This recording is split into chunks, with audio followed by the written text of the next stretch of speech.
5, 4, 3. Hey, everybody, welcome back to the 10th floor. It's me, Matt. Morning, everybody. Hi. It's Kat. Hey, hello, hi, hello, hey, Hi. hi. The elevator doors have opened. We're here in the waiting room. Hello, everybody. Look, Mama, it's full. We got Lee, we got Chandra. All right, Estee Air, or S-A-R. They're here. You know, it just sounds so, high fashion, like Estee Lauder. Is that a high thing or is that like mid-range? I don't even know. No, either. I don't know Lee, nothing. Angela's here. Angela got her mug. Angela, yay! I'm glad you got your mug. I was She hoping I would get there by today. put a picture up on Twitter, ready for the podcast. You got your own mossy ball then, don't you? Yeah. Carolyn is here. Jacarius. Hey, Jacarius. Oh, goodness gracious. And the chat is already deep. They're already talking. My gosh, what were you guys talking about? Hanging out in the parking garage is what Chandra was doing. Don't hang out in the cold parking garage. Come on in. It's warm. By the radiator. The radiator was installed in 1978. We haven't had the budget to replace it, but it's going to keep the waiting room warm for y'all. I think we can start off exactly where Lee was starting off today. All right, because I use the for the YouTube audience and for those listening on the audio platform and want to come over to YouTube, youtube.com/10th floor podcast, like and rate and subscribe and all of that nonsense. Actually, before we get into the show, Lee, I'm going to put a little star right here next to how gorgeous the Weber family is, or at least how teenage the Weber family is. Let's first things first, let's get down to business, to brass tacks. All right? Yeah. I need everybody who's watching right now, regular chat members and not regular chat members, to, give all of us an awesome round of applause for making it to 4th year. The start of our 4th year is today. And we wouldn't have done it if it wasn't for all of these people, at least from my perspective, that's tickling down this little chat box right here. So thank you, everybody. 4 years of watching General Hospital and talking about it almost every week. I think we've only missed like 2. I think so. You technically missed more than 1, or more than me, because I had to do it solo, I think once or twice. Well, what we do need to do next week is alter the time or alter the day, because Sunday, Easter morning, I ain't doing this. You're not doing it on Easter? How dare you? How dare you? People have arranged their entire Easter holiday around watching the 10th floor. They said, no, you can't come to my house for the Easter egg hunt until 2 p.m. Oh, that's when people are coming to my house too, but it's my house, so I can't I got to do some planning, some work, some of this, some of that. I got to make something. Oh, thank you so much. Oh gosh. Okay, but happy congratulations, says Jacarius. Rounds of applause from Chandra. Lee says happy anniversary to you guys. Oh, hey, Bozzolini, how's it going? Jeannie is woohooing all over the place. Carolyn says happy 4th. Bozzolini says congratulations. More applause from Angela. Good luck on our 4th year, says Kaiwan. Oh, Estee is giving the round of applause as well. Thank you, everybody. Like I said, we wouldn't have been able to make it this far if it wasn't for you. And also if it wasn't for the gracious members of the podcasting community as well. Suds in the Squared Circle, JLJ Media, Jacarius, you got started. If it wasn't for the inspirations of other podcasts like Pier 54, Stone Cold and the Jackal, PC, the Port Charles Rewind, there's so many out there. Love them. And they're just all, so confidential. Yeah. All those folks. So if it wasn't for the groundwork laid by those people, and if it wasn't for the continued support of everybody from Twitter, starting from Keisha 4 years ago, the first person to really give us any attention on Twitter, all the way to, Chandra, who is just, I have no shame in saying she's our champion, Yeah, so, she is. And then, Angela, you really stepped up. And everybody that participates in the chat, y'all are the 3rd host when it comes to the 10th floor. Absolutely, you are. Thank you. Thank you all. Thank you for joining us. So, appreciate it. Lee says, may the 4th be with you. And it will be with us for the entire year until April 2024, The fourth will be with us always. There you go. Chandra says that she has arranged Dr. Liesel Obrecht to set off fireworks in our honor. Thank you so much, Liesel. You know, we did have Kathleen Gotti on. She was our first big character to come through for us. She sure was. Yeah. So. And we reached out to her. We reached out to her about 2 months ago and asked her if she wanted to come back on, and she said she would, but she needed to wait a little bit. Yeah, she was busy, and this was in the middle of. I can only assume that this was in the middle of her filming.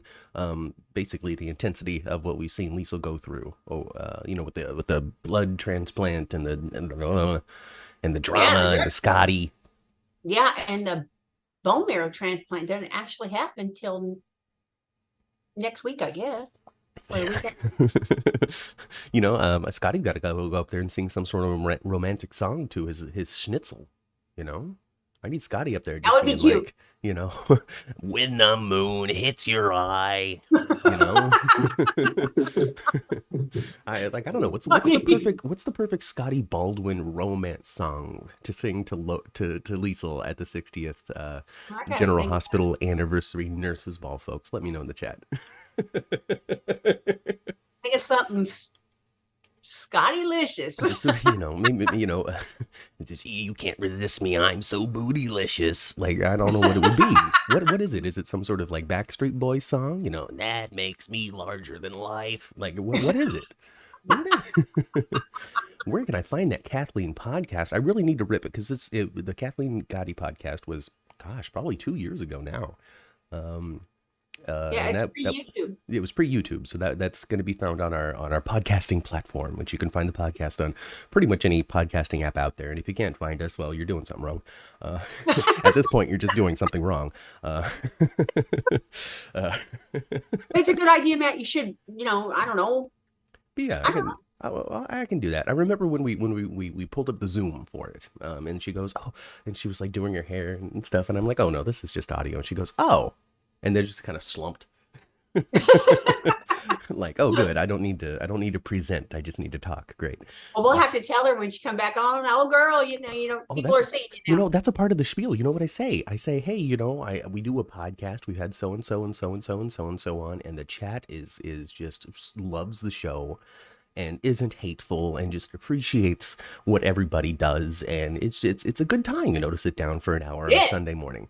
And that's usually enough. So, you guys are a selling point. Well, it's usually enough if you can get them to correspond with you at all. Yeah. It's good time. It's a home run if we can get them to talk to us. Yeah. I know. Some people can relate, other people can't. Other people live vicariously through us, and that's okay as well. So, I'm great. Oh, I'm happy. Hey, Janet. Kelly says, I'm sexy and I know it. There we go. I'm sexy and I know it. Yeah.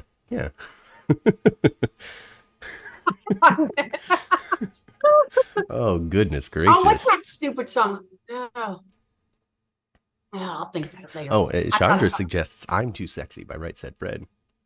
I'm too sexy for my shirt. Exactly. That's what I was thinking of. But then he's working with Mac, and Mac is the one that's stripping. Wouldn't that be funny if they put Scotty in there? Oh my gosh, he's the one. I don't know. Would Ken Shriner do that, or would he go, "What are you doing to me? I'm 70." Oh my goodness gracious. Oh gosh, I don't know. Well, I said that I would star this thing when we get down to business, and once we were done with business and we get into the fun. Because when you get off the elevator all the way up to the 10th floor, everybody's left the waiting room. We've all gone on the elevator. We've gone up to the 10th floor. We step out. Okay. We look to the right and we see the nurse's station, which is still beautifully decorated with honorable mentions and memories of Epiphany. Mm-hmm. You look a little past the nurse's station. You also see the wall which is not a permanent part of the set, unfortunately. Yeah, wouldn't that the be photo great? wall.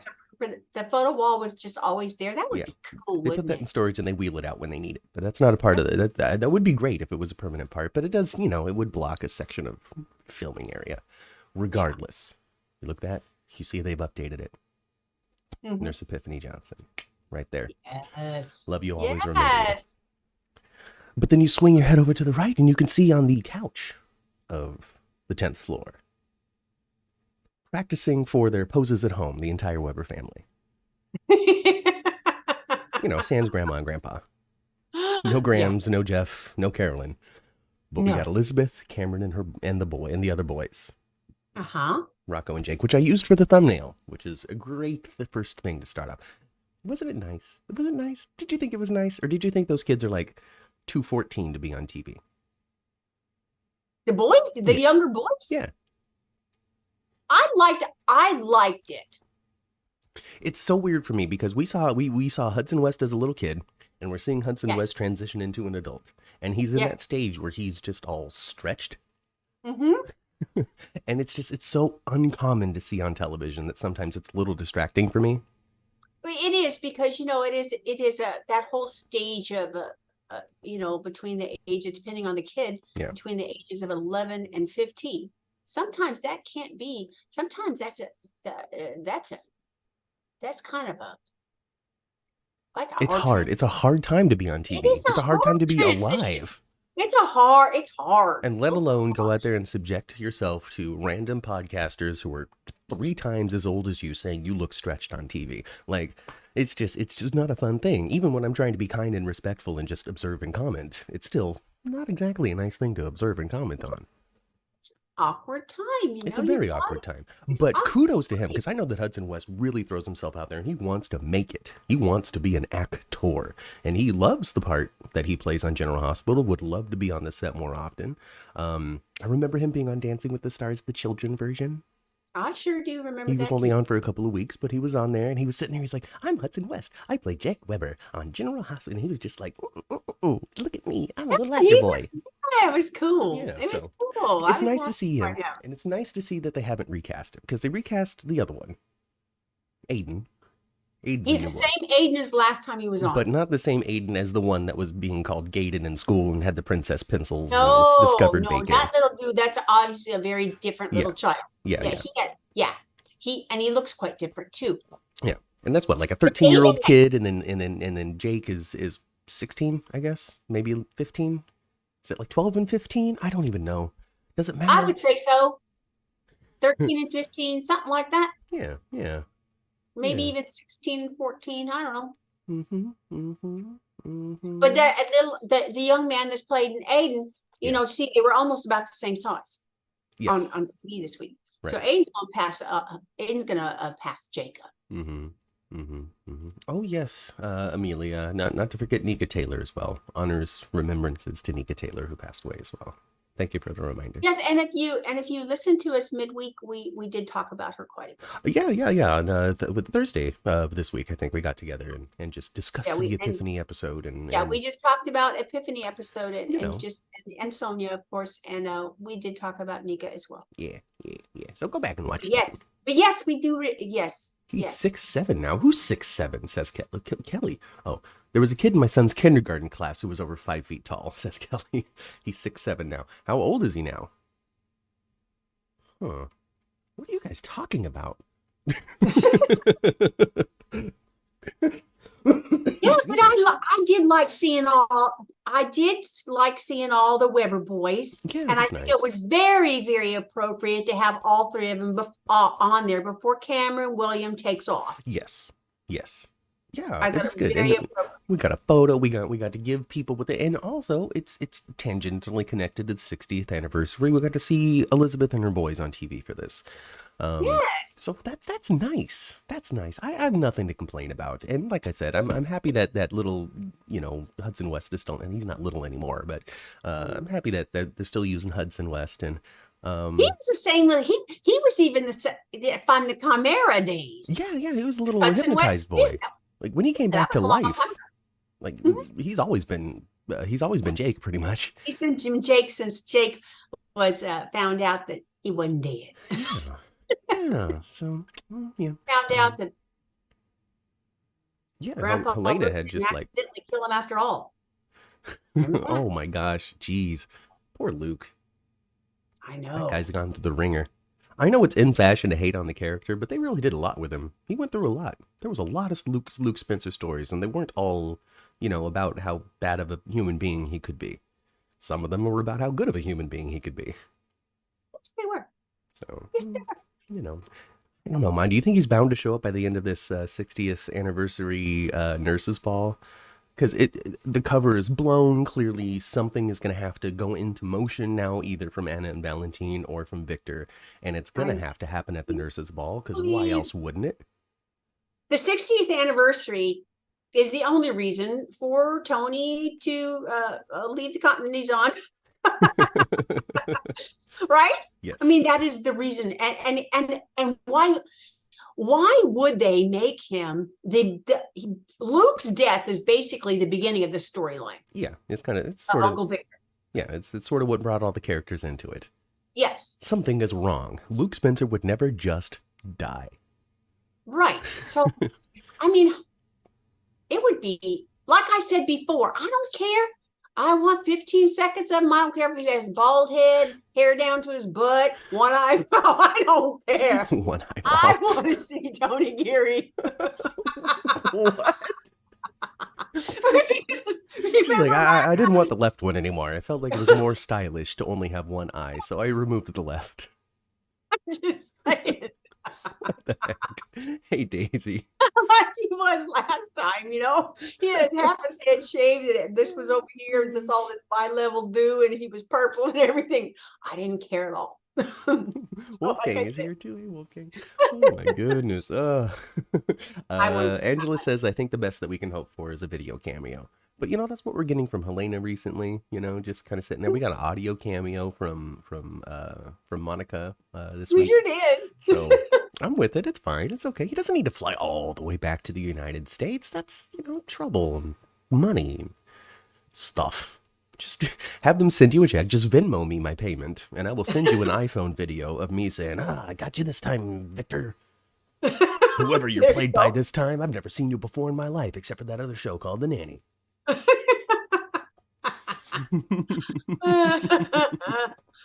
Angela says that I don't think he's left Amsterdam, and Amelia suggests that he's just simply lost his passport. Maybe he's never left Amsterdam because he lost his passport immediately. Maybe he's hiding out from some sort of criminal prosecution that we don't know anything about.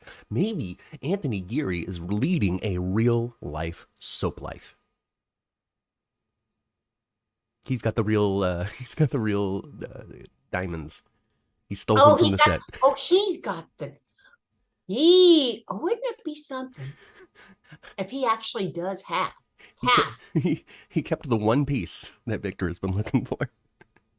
Yeah. And maybe he'll do the cameo and he'll have it in his hand and go neener. You're never gonna find it. I blew it up. I thought your brother Migos was crazy, but you take the cake, pal. But they are, I don't know. I noticed a couple of things. They're almost redeeming Victor a tiny bit, because he made a reference to like maybe he wasn't trying to harm the planet, that he was trying to save it. Yeah, so he's got a very James Bond villain strategy going right now. Very Doctor 1960s style, not the modern day, but like the 60s style, where it's like, I'm going to save the world by killing half the population. My family's going to be safe, but half of you all will be dead. But there will be more resources. We will no longer be overheating the planet. We will not be driving the human species to extinction. He's almost like a mad scientist, environmentalist. Years ago, my brothers and I came up with a wonderful plan to save the world, but it was them who went nuts and took it to the wrong direction. Yes. They stole it from my hands before I could save the world. Instead, he wanted to freeze one city like a fool. Because of that damn Luke Spencer. Because of Luke Spencer. Murdering him was the best thing I've ever done. I mean, I didn't murder him. It was a sad accident. Oh, goodness gracious. Him and his hubby. Is Anthony Geary gay now? Maybe he always was. He's not. Him and his hubby are old and retired married couple thing. It's adorable. I don't know who you're talking about, Angela. See, you guys are having all this side conversation, not even talking about what we're talking about. So That's weird. okay. It's weird. No, it's fine. It's totally okay. Tony did a brief appearance on Truth and Consequences YouTube series. Sonia Eddy was in the series too. What's the Truth and Consequences YouTube series? Is that the one that Marcus Coloma and Ken Schreiner are doing? Because I know that Ken Schreiner and Anthony Geary, they're good friends. They're good friends. They have been for a long time. Imagine they still talk. How you doing, Anthony? Well, they've known each other for He's decades. always been gay? Anthony Geary? What? Geary was always gay? This is a revelation to me. What? Really? I didn't know. Mother, did you know? No. Really? You guys are playing a trick on me. How does me, Matthew, co-host of the 10th Floor Podcast, not know who every homosexual cast member on General Hospital is? Tony is gay and has been married for years with his husband for about 20 years. My mind is blown. I feel like a terrible podcaster, Mother. I feel like the worst GH fan of all time. That either. I didn't know that either. I know that, I don't recall that he's ever been married to a woman or like had a long, I don't know. I just never dawned on me that he was gay. Heteronormative are my thoughts if it just never even occurred to me. Maybe. Is what an April Fool's joke? Me not knowing? Or are you guys playing an April Fool's joke on me, somehow all banding together? Was this a Twitter thing that I didn't know about? Did you secretly talk to each other? He's always been gay. We are not lying, says Kelly Publicover. My God. James Lott Jr., come into the chat, James. Did you know this? And if you did know this, why didn't you tell me? Wow. Chandra says, I had no idea. I hope we didn't out him. I promise you. I promise you. Not enough people are watching this show to out anybody. He had a relationship with Elizabeth Taylor. Okay, so, maybe he's a little bi. I don't know. Wow. Huh. I know that he had a little relationship with Liz Taylor. I know that. That's why he moved to Amsterdam. I've known for years. Okay, so we didn't out anybody. Bozzolini's known for years. I am blown. My wig has been thrown off of my head. Just what is it? Just I don't know. I'm not gay enough, I guess. Wow. Huh. No wonder his hair is purple. This all makes total sense now. I'm just surprised that your gaydar didn't go off, Matt. You always recognize the gay folks. He's never been like, oh hey, so. Well, no, but neither of you. Well, I guess not. But then also, I don't know. Like, so Anthony Geary is a character in my head, while Luke Spencer is the real person. Because I've seen him on TV so much playing Luke. I don't know much about Anthony Geary, so he's like this real fictionalized person off in the distance. There's nothing to think about when it comes to it. Well, if you got since y'all know, you said he's been married for 20 years. Did he and his husband? Did they have a child? Did they adopt a child or something? I don't know. That's a long relationship. Now I need like the Anthony Geary autobiography. When's that coming out? It's been highly suspected, but Anthony Geary has never publicly confirmed this. Pictures are all over the internet with his husband. Okay, so it's not like he's posted, hey y'all, here's me in my ring with my man. But this long-term companion thing isn't one of roommates. I don't know. The anniversary podcast of the 10th Floor has taken such a left turn. I just my mind again is so blown. And oof. So that explains why he never had a big enough career in Hollywood. I think it might have helped him in Hollywood, Taiwan.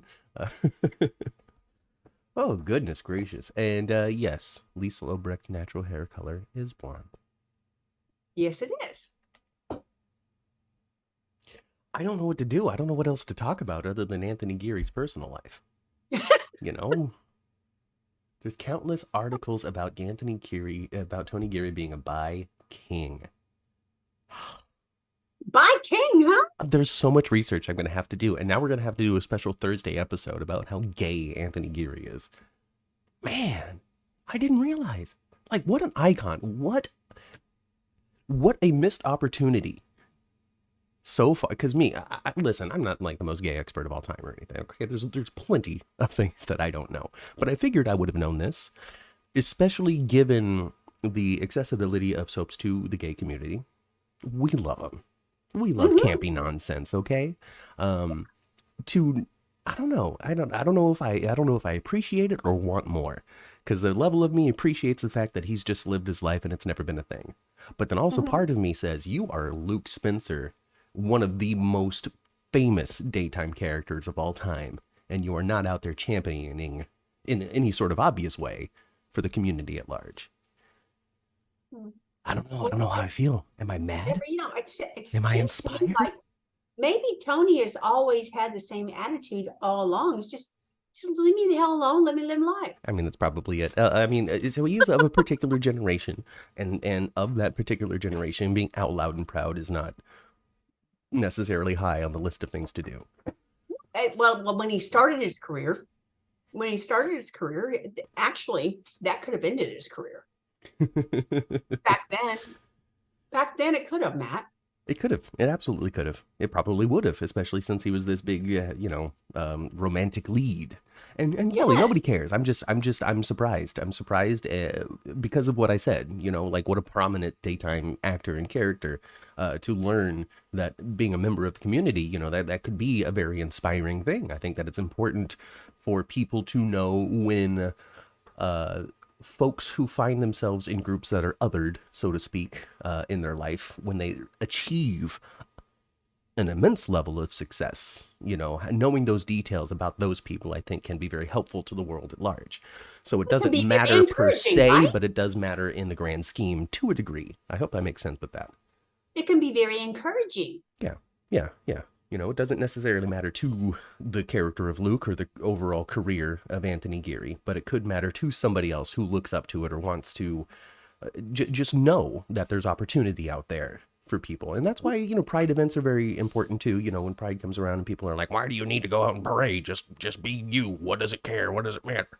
Seeing all of these doctors and lawyers and dog catchers and groomers and hairstylists and water filter logistics experts and all that kind of stuff just out there together, showing that we're out there and exist, is important for people who don't live in those communities to see that is a thing. So that's why it matters, at least to me. At least I think it's wonderful. However, I am not a big fan of small children going to these things, because sometimes it's not the subject matter. It's that some out there things happen, sometimes at these things, inappropriate things. It depends on how deep into the events you're going. If you're just going to the parade, you're not going to see anything. If you're going into the streets of Market Street, into the neighborhoods and stuff, in the Castro at 4:00 in the afternoon, and everybody's drunk and the parade is 6 hours over, and you're just having the city party. Like, no, kids don't need to be at that, because that's an adult event. That's what I mean. But going to the parade and all that kind of stuff, that's perfectly fine. It's just a matter of how deep are you bringing your kids into the party, is pretty much what that goes into. But anyway, we can get off of that. We can move on. Yeah, we do. It just, again, just to put it to bed, it blew my mind. But what we can talk about is what the chat is talking about right now, which is Esme. I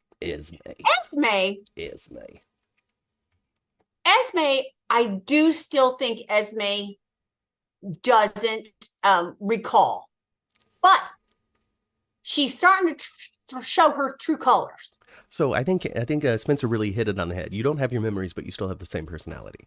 Yep.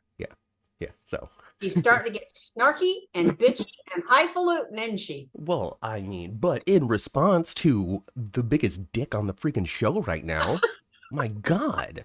Like, Victor's doesn't work. It's because Spencer is just taking all of the energy. Jesus. Like, listen, I understand that Spencer is a Cassadine, and I understand that Spencer has been through the ringer when it comes to Esme. But I need Spencer to take a freaking pill. Oh my God. Well, he's awfully Cassadine this week. He is just like, I get it. to a degree, but he is incredibly unforgiving and supremely directly vile to Esme. He does encourage her behavior, isn't he? But I think he's just trying to out her, though. My goodness. Yeah, but he's very Cassadine like this week. He was. And he basically agreed with Uncle Victor on Friday to kill her. You're right. You know, like this is, I feel as though this is a bit of a departure from the Spencer that we have come to know so far. And I don't know, like this obsession over his baby brother, like it's so. But it's like earlier when he was doing some stuff. I was a little more forgiving because I was like, well, Esme is really like leading him by the nose and he doesn't even realize it. Mm-hmm. He's got such an influence on his behavior and what he does. But that's not true right now. He doesn't have that negative influence of Esme or anybody else. No. A little bit of Victor, but not really, no. He doesn't have anybody turning the screws when it comes to how he's treating her. No. This is au natural Spencer. Yeah. Au natural. Angela suggests that he just wants to blame Esme for it because he's just as culpable, just as responsible for everything that's happened. Well, he is to a certain degree, sure. He has the ability to think for himself. He's not, Yeah. He's not incapable. Even if Esme was the one pushing him in Europe to, torture Ava, he still had the opportunity to be like, I think that's a little extreme. Maybe we shouldn't do that. Mm-hmm. And that's not the choice he made. So, Mm-hmm. Oh, goodness. She needs to earn forgiveness. He should have really known not to involve Avery. That's Uncle Sonny's kid. Don't you mess up like that. Yeah. Oh, goodness. Let's see. Krista says, hey, Krista.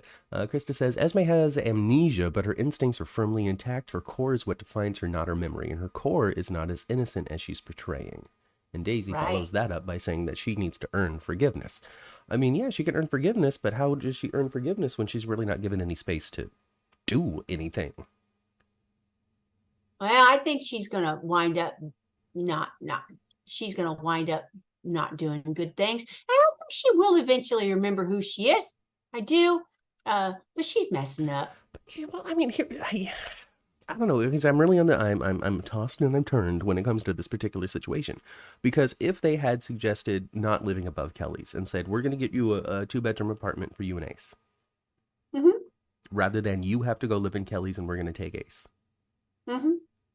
That might have been a different situation entirely, one where Esme could step into this situation with more of an element of trust than what Spencer has given her. Laura is trying her best. Spencer is ruining it every day. And if it wasn't for Cameron, she would have split. And I feel as though she was pretty truthful with Cameron. She's like, I'm going to get out of here because good God, what the hell is this? Mm-hmm. That was essentially what she said. Well, yeah, she feels manipulated, just like she used to do to others, which says she doesn't remember it, but she feels manipulated. And they pulled me out of prison, and this is all just a ploy to take the baby. Like, all Spencer wants is to separate me from this child. All he says, well, it's for my little brother to give him the best chance, yada, yada, da, da, da, da. And then we got Austin Gatlin Holt going in there, going, good job, Mom. You're really paying attention. I wish that I had parents that were as detailed as you, ones that were paying as close attention as you. I don't know, maybe Esme and Spencer have a little more in common than they want to have.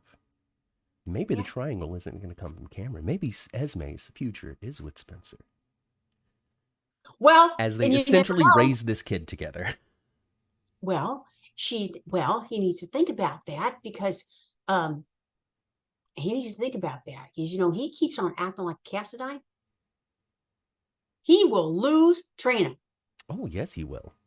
Oh, yes. He will lose Trina. And if he loses Trina before the audience gets that whole Sabrina experience, I don't know, man. Well, they got to push it down the road. Been out of control. They got to push it down the road, right? So they're gonna kiss. They're gonna kiss. They're gonna kiss. He's gonna almost be there. You know, they're gonna be making out, and he's gonna be like, "I had my uncle kill Esme," and then she's gonna push him off the bed and be like, "What?" And then it's, you know, another 6 to 12 months of spinning around each other before it finally happens. Nah, they're marketing wise, especially for the 60th anniversary, they really are relying on Sprina. They got them in pretty much every picture, and they had a big Times Square ad, which I think was real and not fake. Let me know if that was fake, some sort of Photoshop. But it seems as though they put some sort of Times Square ad on, you know, promoting the Sprina couple as well. So we're probably going to be, I don't know. Maybe it is more than just Twitter that's really taken to this. Maybe there is focus groups and marketing experts out there that's like, nope, this is the couple that's driving your viewership right now. This is what's bringing in the new. You know, this bump isn't because you've stolen from Bold and the Beautiful. Bold and the Beautiful staying the same. This bump is because new people are watching. Right. So they want to know about, you know, want to know all about this Sprina thing. It's about it? You know, audiences like this are really interesting because wrestling has to do with the same thing. You're pretty much competing for the same pot of people that are interested. It's very difficult to get a new viewer. So you're constantly just trying to, well, I want this group, and then you're going to get this group, and then this group moves from Bold and the Beautiful and comes to GH, but then Young and the Restless gets more interesting, and they move from GH to Young and the Restless, and they're just kind of doing this thing. So to bring in new souls to that rotation is incredibly valuable. And it seems as though GH has seen Sprina is a doorway to that. It's seen a bump, but you're right. That is, you know, pretty much a soap opera's viewers, new viewers are just not that easy to get. Oh, the Sprina fans paid for it. That makes sense. The Sprina fans paid for that? How much money was that one? That was a ton of money. So I don't know what happened to my Twitter algorithm, but it has dumped Sprina from my feed. I don't know why, but I used to go on Twitter all the time and see nothing but Sprina. Now I don't. Now I see nothing but my followers. So maybe there was just a change in the algorithm where I just see less of who I'm not following. That could be the case. Because I didn't ever bother following much of the Sprina community because I didn't need to. It was always in front of me. Angela does know everything. She does. It's fine, Amelia. You know, it's okay. Angela's very in the know. It's actually her job to be in the know, to be more in the know than we need to be, because she has to write articles every week rather than just sit in this chair for 2 hours and talk randomly about General Hospital, being completely uninformed because we rely on people like Angela to tell us what's really going on. Oh my goodness gracious. Anyway, so good job, Serena fans, for getting that up in Times Square. That makes a lot of sense. But even then, well, I don't know, man. Now that's twisting. Now that's twisting things around. That's just incredible. Maybe it isn't the show. Maybe they are going to flush Sprina down the toilet. It's just a lot of money to do something like that. It has to be. Times Square, come on. All right, Amelia. You know, Amelia, Angela, Amelia. We can leave the tension behind and just move on. There's no need. Eileen Ashby's dead. She sure is. She got thrown off a bridge. Man, that bridge is dangerous. Don't go on the bridge. I know it, right? That bridge is dangerous. The bridge and Pier 54, dangerous. Yeah, Pier 54, the bridge, and the parapet. Yes. Now, apparently this bridge was about 40,000 feet tall, though, because she screamed forever on the way down. Well, I bet she was scared to death of him as she should have been, right? I mean, she got shoved, and that was a cool stunt. The stunt performer threw themselves over that railing, and I was here for it. Mm-hmm. I really like that.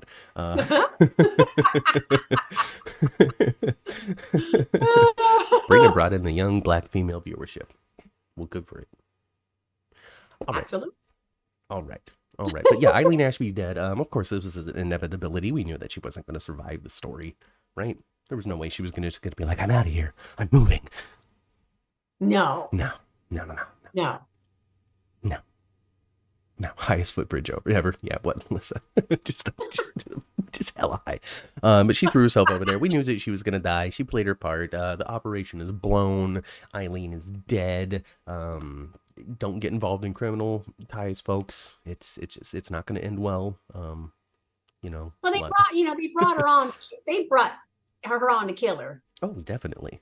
They brought her on to mix things up, to kind of be this little go between here and there and here and there and here, and just shut her off. Just be like, oh, we're done with you. We're just done. And they never gave her a lot of redeeming qualities either. So the audience would go, good. Yeah, so she was a terribly selfish person that made a poor choice, and then found herself completely over her head in a situation that she is not prepared to be in, and then totally lost control, stepped a little too far, and got killed.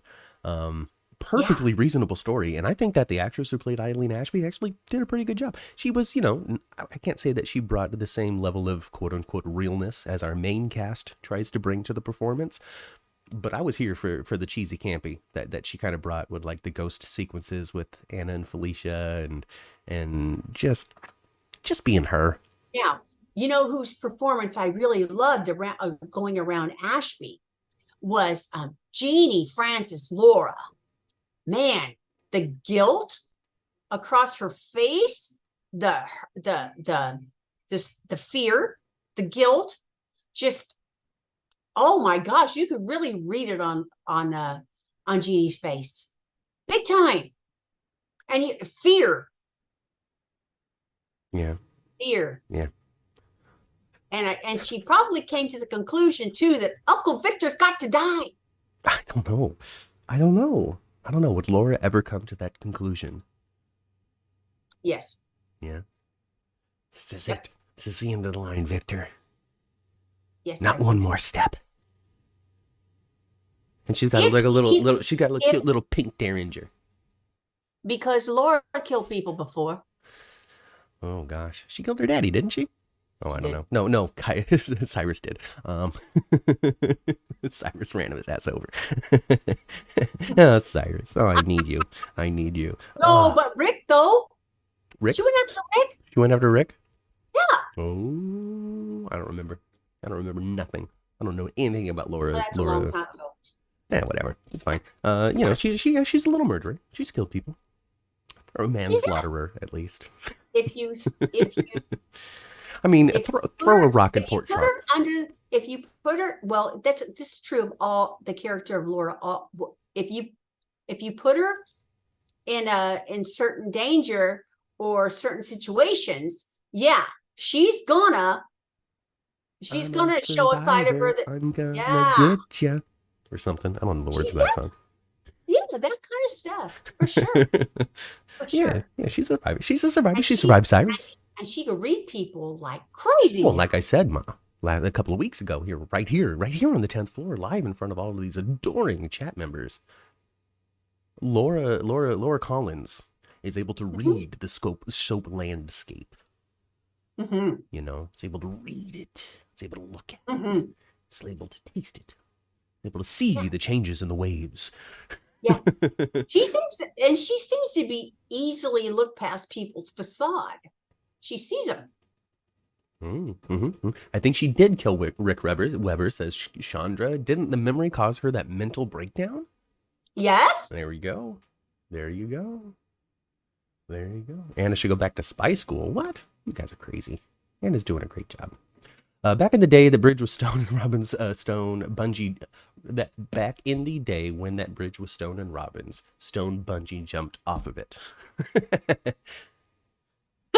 All right, cool. That's fun. Well, it was originally the Stone and Robin bridge, and then it became after the Stone and Robin bridge. Then it became the Robin Jason bridge, and then it became whoever Jason was banging bridge after that. Yeah, and then it became the Jason and Carly bridge, and now it's the Carly and Drew bridge because Drew has memories of Jason's or something. I don't really quite understand how that still works.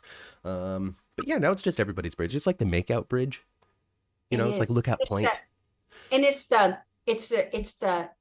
self-reflective bridge.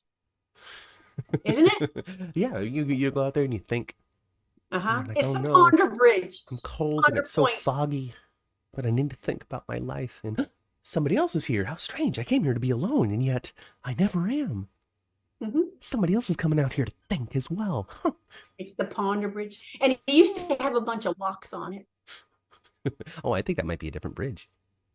I don't think so. Oh, I don't know. Eileen decided to throw down with Victor. She opened that door. It's true. She originally paired with Victor. She was like, I like the cut of your jib. I like what you're saying to me. Not only do I want you to help me become mayor and governor and president, but I also just slip me that willy, Victor. Give it. She was after personal gain, career aspirations was her initial. Because the dog needed love and attention. She did it all for the dog. The dog needed a good home, a space to run, friends and companions to come visit and play with. The highest of high-end doggy squeak toys are only afforded to Eileen Ashby's pup. That's how and they discovered. Thankfully, that dog, it gets to live with Annabelle III. I know, or the right? second, or the eighth, Because or whatever Drew Annabelle it took is. Drew took it over to the Quartermain. Is that kidnapping? Is that dog napping? Or do you need to give it to the city first and then legally adopt the dog after that? Has the dog been bequeathed in a will? Should the dog be sent to Eileen Ashby's brother or sister? Or can you just take the dog? I need to know. Chat, let me know. Let me know. Now, in the sideways world of Port Charles General Hospital, it seems as though it's perfectly okay to just steal a dog. But I'm wondering if there's a happier home that dog should be going to. She had to take it somewhere, and I don't think the pound was good. He had to take it somewhere, right? He's starving, locked up in the apartment. He had to take it somewhere. I think the Quartermains is a hell of a lot better than the pound, isn't it? I mean, I guess, but you know, I think it's illegal. The original bridge was torn down, says Krista. Jason had it rebuilt. So maybe that's what happened to the locks.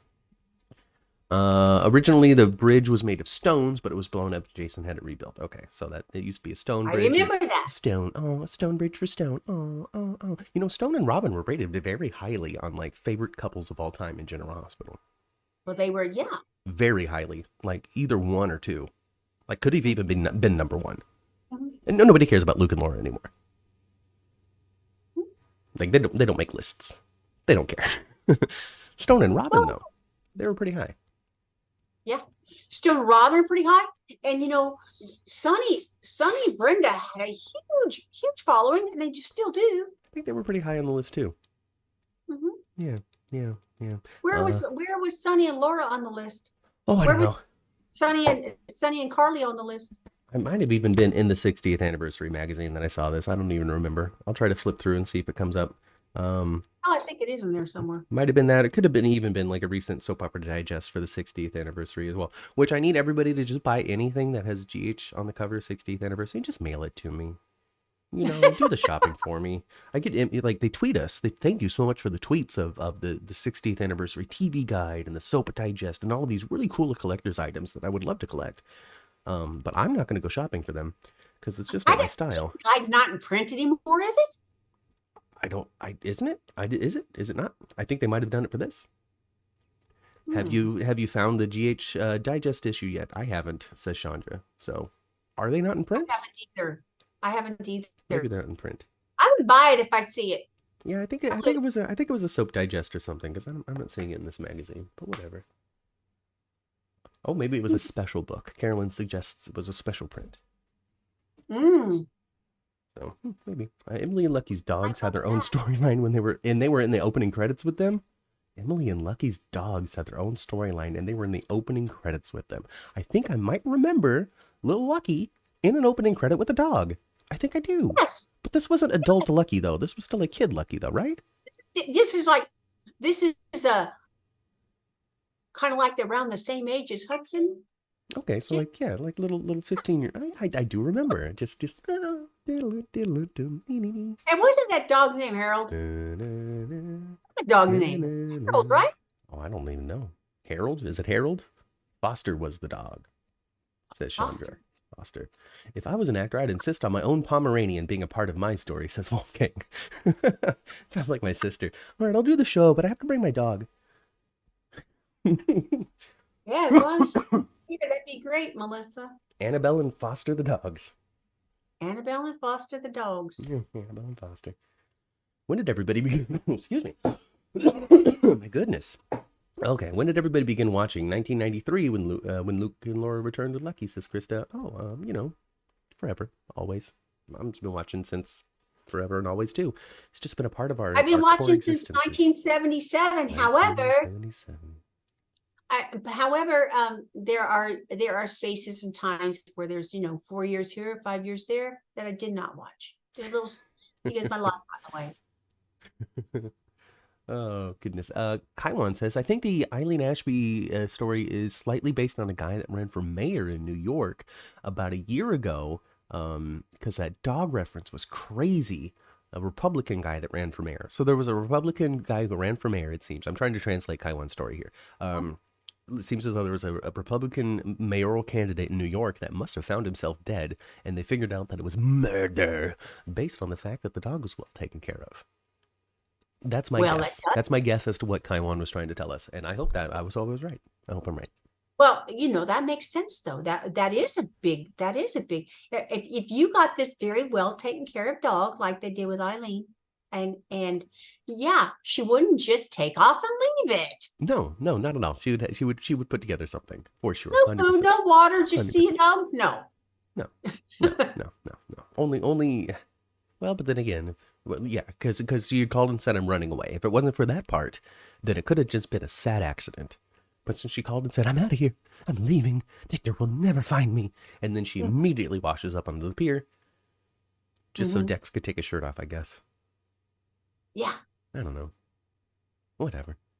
Oh, boss, there's a body. Yeah. Jump into action. I'm an action star. That's going to be my Dex impression.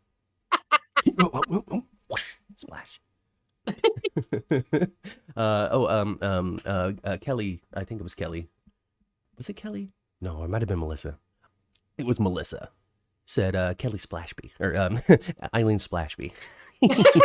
Oh, that's a good name. Oh, goodness. How do you want to know? Oh, goodness. My goodness gracious, Kaiwan knows all kinds of just crazy political murders that have happened in New York. He likes true crime, huh? Yeah, it seems to be the case. Suggesting the Hells Angels have been involved in some certain things. I mean, that's what Port Charles needs. We need a biker gang to come through. That's what Cyrus needs to do. He needs to hop on a biker gang. All right, just resurrect that character he played in Sons of Anarchy and just through the city streets of Port Charles. You know what? The other day, your dad, is funny. Your dad, Matt's dad delivers car parts between all kinds of businesses. And a couple of weeks ago, he walked into an MC that was a garage, that fixed cars and stuff, but it was also an MC. And he walked in and there's a full bar and, all this stuff. And I was like, oh, okay, guys. All right. Let me just hop into my hog. Except he just looks like Tim Allen from that movie. It's funny. Oh, goodness gracious. What else did I write down here? It's been a light 2 weeks. It's been a thin 2 weeks. We've had some development this week, far more than last week. But we're definitely, obviously, still saving all the meat and potatoes for the nurses' ball itself.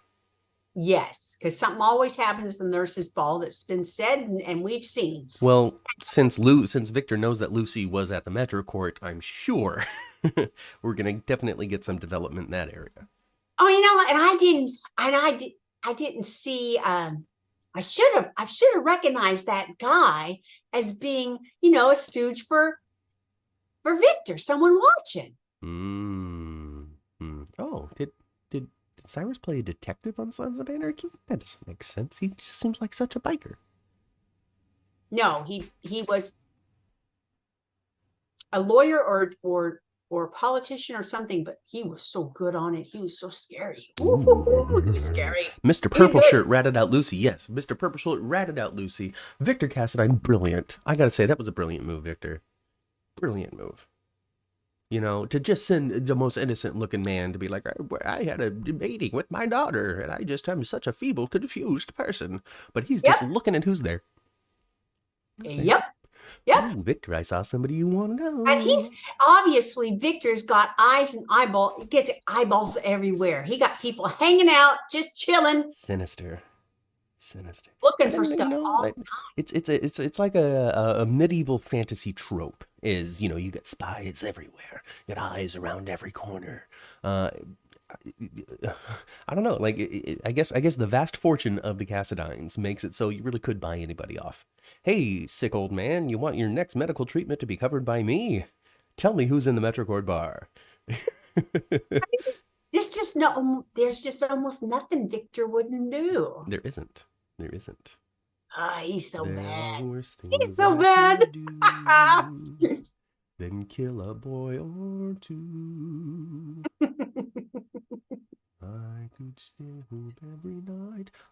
I enjoyed Lucy trying to convince Maxie to cast Mac in the Magic Wands act, which is far more suggestive than a Magic Milo act.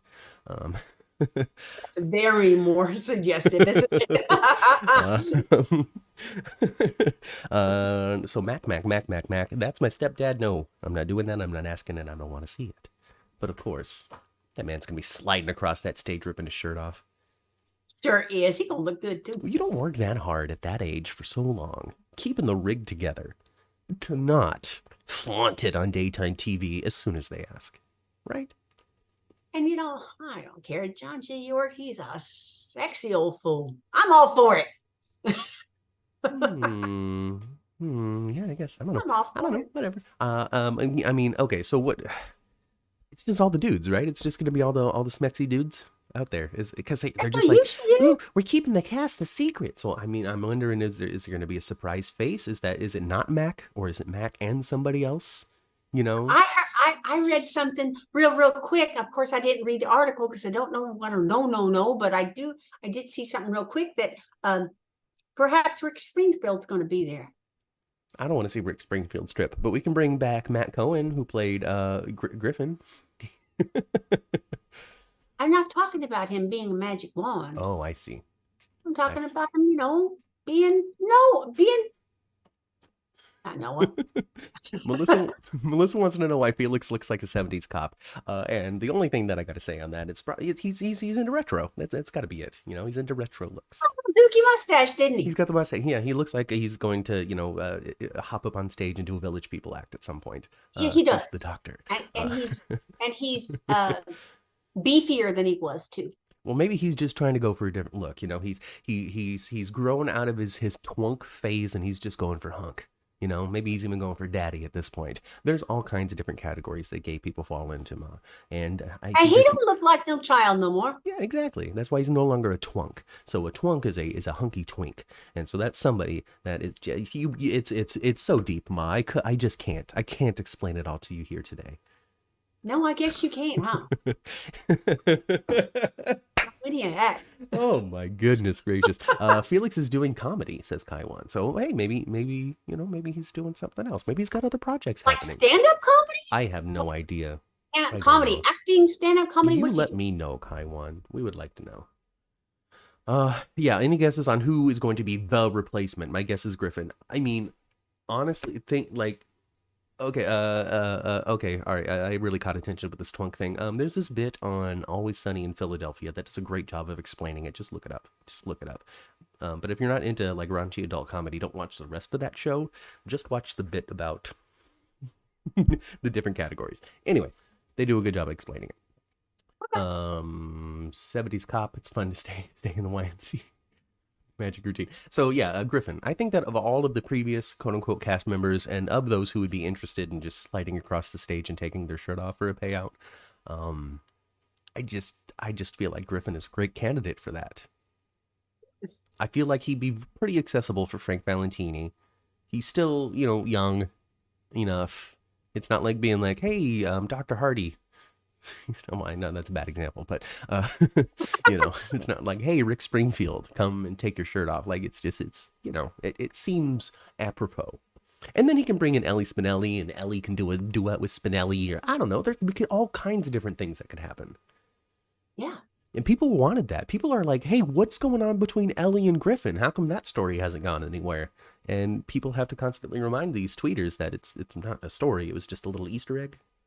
Yep. A little fun little thing. Yep. But if they can, why not? Throw them on stage together. Throw them on screen together. You got money to burn for the 60th anniversary. Do it. I like it. Chandra says she'll look up the Always Sunny reference, but she knows all about zaddies, though. So, hey, at least Chandra's slightly educated. I don't know what that is either. I don't know what that one is either. I was just trying to look like I was in the know for that. Mark Anthony Samuel was filming another show. Well, there we go. There we go. At least that's what Krista says. Spinelli can be a wand. I think Spinelli was a wand before. I think Spinelli was a wand one time before, too. Tyrone suggests that Chase could be the cop in the new YMCA group. The new Village people. He could be the motorcycle cop. We need a good motorcycle cop. Are they putting a new Village people together? They should. They could have. We have to move on from like the native chief, though. We need to replace that with something else. Like a drunken barroom brawler, maybe. Construction worker. Oh no, there already is one. There was the construction worker, the cop, think of a gay trope, and there was a Village person for it. Yeah. A zaddy is a older man who is sexy and well dressed. Okay. Like Pedro Pascal. Mm-hmm. A fine man who is much older. See, look at me getting an education. Well, a fine man that's much older. So, like, I don't know, is Curtis a zaddy, or is he just a daddy because he's not too old? I don't know. Oh, goodness. I think Curtis is a zaddy. Spinelli is a wand in the Spinelli was a wand in the first Magic Milo act. Okay. All right. Yeah, I mean, that was 10 years ago, though, so who knows how comfortable. A while ago. How comfortable Bradford Anderson would be today. I imagine Chad Duell is not going to do it for the exact same reasons why Michael isn't going to do it. I don't want to. Do you think he would say that? Chad? I mean, I don't know, but that's not what we're going to use him for anyway. I mean, so here's the thing when it comes to I saw him in the Magic Milo act, and I remember always, therefore, now and forever referring to him as a tube of toothpaste because of that act. So I don't know. He's not like super out of shape. He just wasn't all cut like the other ones. That's all. Yeah, that's true. Now, when it comes down to it, the way people look like that on TV is by starving and thirsting themselves to death. Brendan Fraser classically does not look like how he used to, and not because of age. It's not because he's too old to whip into their shape. It was literally, I was almost dead when you saw me like that. Mm-hmm. And that look lasted me about an hour before it turned into normal. So these unachievable body standards that I was forced into and were being applied to me, and then now other people were trying to emulate, I was just done. And then, he was targeted by a predator in Hollywood as well that really affected him psychologically. Aww. But now Brendan Fraser is back and better than ever.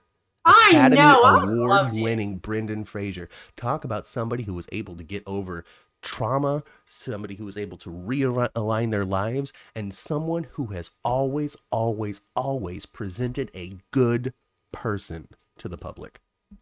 Yes. So I loved that he won the Oscar, and yes. I loved acceptance and all that. Oh my gosh, it was just so awesome. It was just so awesome. And what cracked me up that night was when Jimmy said that because there was Brendan, and then what's the other actor's name that won supporting that was also in Goonies, or also in Encino Man, right? Ke Huy Quan. Yes. I haven't heard the name pronounced a lot, so I'm sorry if I got it way wrong. But yeah, little short round from Indiana Jones. Yes, I loved it. I loved that both of them won that night, and it cracked me up when Jimmy said, "Well, Pauly Shore might be feeling kind of sad today." That's super funny. Two It two is. people from I'm Encino sorry. Man, Academy Award winners. No, Pauly Yeah. Shore actually super. He actually he tweeted and Instagrammed and all that, and he was just so happy for the success of his co-stars, and just so Oh, happy to see what the Academy Awards brought out this year. Now, here's the thing about the Academy. Look at us not talking about GH, but the thing about the Academy Awards this year was it was a little, to me, it was a little too, look how different we are. Look who won this time. Without much of a transition to show legitimacy. I don't know if that even makes a whole lot of sense. But we went from like, here are the supreme artsy, Leonardo DiCaprio has finally won the Academy Award. To, wow, look at these people who have really deserved it. The workhorses of Hollywood finally breaking the glass ceiling all in 1 year. Just very promotional to me. a little bit. But you know, yeah, I agree with you. And there was people pissed off. Jamie Lee Curtis won. Well, I'm sorry, Jamie Lee Curtis deserved to win. The others did too. That's why they were all nominees. Exactly. So it's a little tough, but that doesn't want to. I don't want to take away from the accomplishments though. The legitimizing moment for Ki Hui, Mr. Kwan, because I did. Everything Everywhere All at Once is the movie that they all won these awards for, except for Brendan Fraser. He won it for The Whale. Did you see Everything Everywhere All at Once? No. Okay, it's a fun little ride. It's a fun, well-made movie. Where can I find it at? It's you can buy it on it. You can rent it on Amazon, I guess. And then it's on Showtime right now. So if you subscribe to the Showtime on any of the apps, then you'll be able to watch it. If you don't, you'd have to buy it separately until it becomes free somewhere. But it's very good. They won the Academy, lots of Academy Awards for it. And I remember after watching that movie, because after watching it, I realized, oh my God, that was Short Round. I remember Short Round. I remember the Goonies. Little tech kid from the Goonies. I remember this guy when he was a little kid, and his performance brought out some of my favorite moments of that movie. And so I was just reading up on him like I do, and he did acting up until a certain point where Hollywood was like, we don't want teenagers or Asians like you, go away. And it just kind of broke his heart because there was just nothing out there for him anymore. He was no longer the cute tech kid from the Goonies. He was this teenage to adult man that just didn't have room in Hollywood for him anymore because he wasn't a cute little cast character. And we fast forward to this time where he sees movies like Crazy Rich Asians and Shang-Chi from the Marvel movies and things like that, where like Asian-centered cast. He's like, what? This is great. This is amazing. I feel so inspired again to try. And he goes out there and he tries again. Boom, Academy Award winner. And the pictures of him with Harrison Ford and all of them, so cool. Oh my goodness. Oh, so yes. So and the pictures of him with his own parents too were wonderful. Yeah, just congratulations. So to spend that back into soap operas, we do have the Emmys coming in June, so maybe we'll get something. I don't know. Maybe we'll get some sort of happy feels from the daytime Emmys. What are those Emmys, Matt? They're June. They're in June. June what? Yeah. Oh, I don't know what the day is. Speaking of June, that's when the convention is. And you guys, they announced 2 more people this week. Yes, Jopia Love. Yes, is going to be there, so that'll be fun. I never really thought what it would be like to have like somebody under 12 being at one of these. Interesting. What's very interesting about that is they tell you when you go on the website for the convention, it kind of warns you that this is an adult event. It kind of warns you. To a degree. It's not going to be really inappropriate. There might be some innuendo subject matter that you just don't have that innuendo and subject matter when she's out there on stage. Right, but I've just never heard of a child being there before, and perhaps I just don't know because I don't know. The panel will be her and Finn, I'm sure. Finn's not on the. Finn's not a guest. Not on there yet. Now. No. Well, then she'll be up there with Swicky then. With who? Swicky. Josh Swickard. Well, that's the only person to have her up there with right now when it comes to that family or that little grouping. It makes sense if Michael winds up being there or if Rebecca winds up being there. Absolutely, Jofia will be with them. Yeah. And maybe Josh as well. Swiggered. He was supposed to be there last year and pulled out. Remember? Yes. Yeah. Well, I mean, there was plenty of time for him to pull out. So yeah, it's all good. It's all good. Her parents will be there too, says Jeannie. So there we go. There we go. There we go. Sean Austin to get one for Rudy. I don't know. Whatever. Awesome. And they're talking about Academy Awards winners and stuff. Oh, Gosh, what else? Cameron's leaving. We talked about that. We got the Weber Patty kids. Duke's kid. Huh? Patty Duke's kid, Sean Austin. Yeah, and Aston. Also, Gomez's kid. Gomez. But Gomez ain't his daddy. No? No. Oh.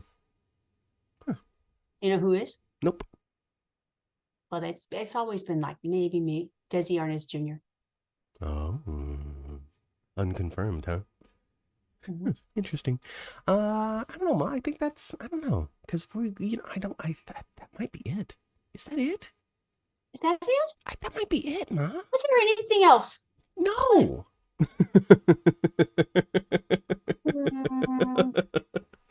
But you know what? It didn't take nothing to root Lucy out of that house and running down there. Just like we're missing a wand, and that's all it took. Oh yeah, well, she's too neurotic for that. And then somebody in chat, I don't remember who now, suggested that Anna needs to go back to spy school because Lucy has run out on them twice. She's doing a bad job. Lucy got out twice. Lucy got out twice. Yeah. Well, and she's told Maxie, I'll get out the same way I got out before. I'm just I'm going to scurry on out of there. Pretty much all she said. You would think they'd have had like at least a bell on the window, right? On the outside. Oh, Lucy's trying to leave. Ding ding. I mean, yeah. Not very safe house, is it? No. And now Sonny got to move him to another safe house. Now they got to move him to another safe house. For some reason, it's going to take a couple of days for it to be in order. That's just going to lead Victor there to try to blow it up or something. It's going to be exciting. Chandra says there really wasn't a whole lot this week outside of the memorial, but so she's right. We got a little bit of development. We got to say that Spencer is really acting mean. We got to see that, I got to see Austin have a conversation with Ava. I got reminded that Nicholas is dead. Haven't seen Mason. And I guess us audience, to me, Felicia and Ava are a weird pairing to be buddies. Okay. Yeah, I guess. Felicia and Ava. Felicia and Ava had quite a scene this week. Well, they're because very of the exact reason why they said, two people terrorized by the same person find themselves with a bit of a bond. Yeah. So, I think that they're just trying to continue to hook Felicia into the characters that are on the canvas. She's, Christina Wagner's on contract. She can't only hang out with Anna, so I think we're okay. Yeah. Yeah. My son Leo, because I like him. My son loves Leo because he's like him. So relatable. Oh, that's nice, Krista. Oh, we haven't seen Leo in a little while. I want to see Leo do an act. Who else do we want to see an act? I want to see everybody do an act at the 60th anniversary General Hospital Nurses Ball 2023. Not this poster, but similar. Wouldn't it be cute? It would be really cute if they had Michael and Jophiel do something because they have kept the acts kind of a secret. Yeah.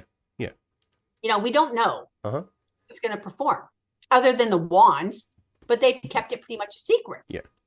But I think Jophiel and Michael Easton doing something together would be so dang cute. It would be cute. It would be fun. It would be cute. Let's do it. Let's do it, Ma. Let's write a letter. And if it doesn't happen, we're going to pretend that it did. And we're going to come up with it on our own. Mm-hmm. Yeah, let's do that. Oh, Medora. Hey, Medora. Do you think Nicholas will make his return at the nurses' ball? No, I don't. I do not. I think what song would be really cute if Liesl and Scotty did "Don't Go Breaking My Heart." Don't go breaking my heart. I couldn't if I tried. That would be cute. Sasha mentioned fire codes and Maxie overbooked the ballroom. Makes me nervous, says Krista. Ooh, maybe a fire is going to break out in the Metro Court.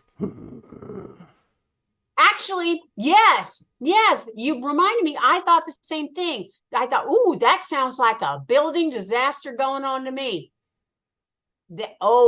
Maybe Victor's going to try to blow up the all. Just gonna set a fire in the corner. Burn them all out. Burn them alive. Burn them all. Jeannie demands. She didn't even say please, Ma. Jeannie. She goes, Matt, ask Mom. This isn't the threat. This isn't the tone. She goes, Matt, ask Mom if she wanted Sean Donnelly to be Felicia's dad back in the day. Do you remember any sort of suspicion over Sean being Felicia's papa? No. No. I guess you don't have an opinion then. I don't know. I don't know anything about Sean Donnelly. So I don't remember. I do know that Felicia hasn't been one of your favorites of all time, though. So your level of investment in Felicia hasn't been big. No, and early on with the family jewels and the Aztec princess and all that stuff and Frisco and adventures and stuff. I like that. I remember that, but I don't remember it that well because it was decades ago now. Mm-hmm. But I do remember enjoying it. And what turned me off to Felicia was when she became a deadbeat.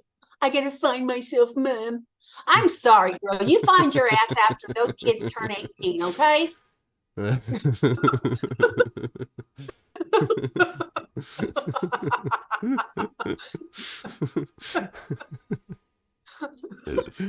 Sean was kind of creepy with Felicia back in the day, says Chandra. I don't know anything about that. Liesel might get kidnapped and place Willow in further jeopardy. Ooh, who's going to kidnap Liesel? I don't know. Well, if anybody could get his wand to work again. Victor.